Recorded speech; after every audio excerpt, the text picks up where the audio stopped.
Hi,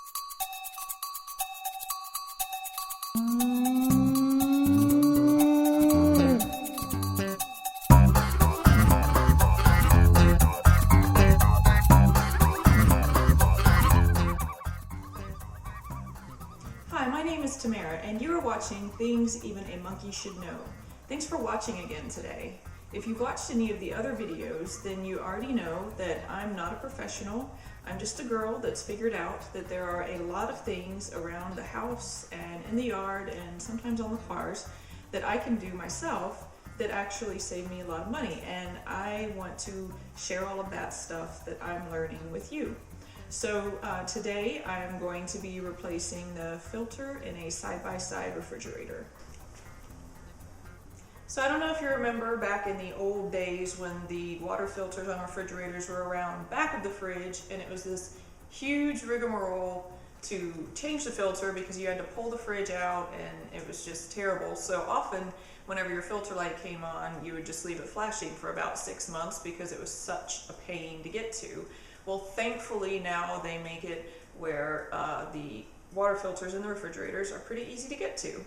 So the things that you'll need today are, of course, your dead water filter that's in your fridge.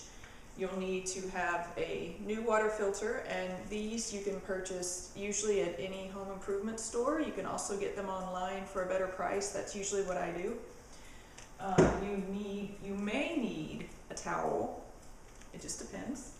And you'll need something that can hold water because you will have to flush your new filter to get any excess carbon and stuff out of it. I'm working in a pretty cramped space here, so please forgive the extreme close-ups. One thing that you'll need to keep in mind before you go and get your new water filter, wherever you get it from, whether it's locally or if you order it, you need to know what make and model of refrigerator you have. A lot of manufacturers, actually I think all manufacturers, I hope, make it pretty apparent what the model is and I mean as far as where to find it. Some of them will put it on the inside of the door.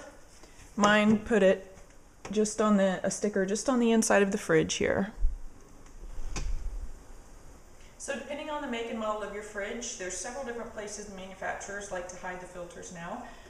One, if your water is usually going to be on this side, and they'll put a door on the side of your door that makes it where you can change the filter out. Some of them make it where this whole thing slides out and the filter goes behind it.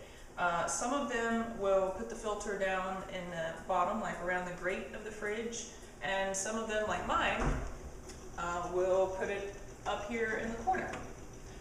I'm sure that there are other places they're located. Those are the main ones that I've found so far. So now we've got all the logistics and stuff out of the way and have everything available, right? So now comes the super scary hard part, changing the filter. I'm just kidding, it's really not. It's so easy. All you do is, on mine for example, there's a little tab which I push in. Here comes the whole filter thing coming down. I am going to put a towel under it just to be sure. It probably won't leak, but you never know. And then I flipped that down so I can grab hold of the filter, and then I'm just going to twist it to the left. Well, it's hard to do this one-handed. To get it out.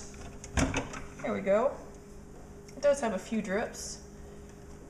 So the old filter's out.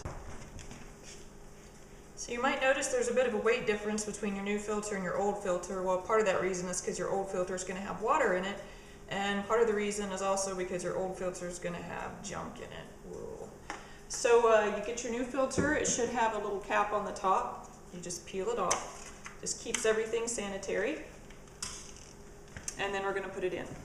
So if there's any water in here that came out of the old filter, you might want to just dry it out a little bit, but there shouldn't be much of anything. And I did not have to turn any water off, by the way, in order to do this.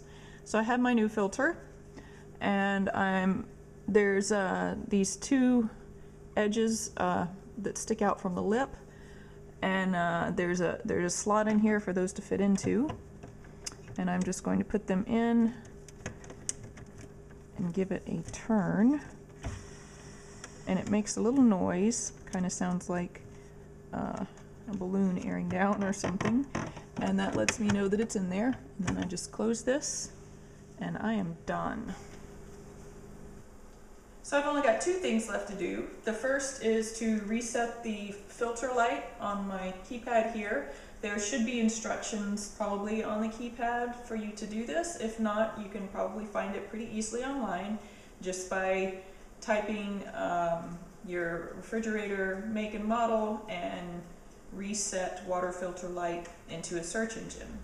The other thing is, on the filter that I had, it recommends that you flush 4 gallons of water through the filter before you actually use it for drinking. So I'm going to go ahead and start this. A lot of times whenever you do this, there's going to be a little air in the line, so it might spit at you like that,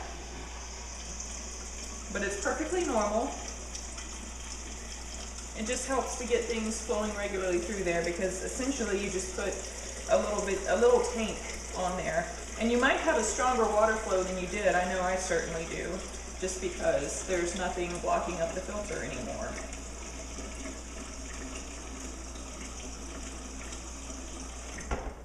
So this is probably a good opportunity for me to water my plants. Now, how did you like how easy that was to fix? It took a minute, maybe, and it's much better for your health, and you know, the flavor of the water actually improves too. So I hope this helped you out, and I hope to see you again next time.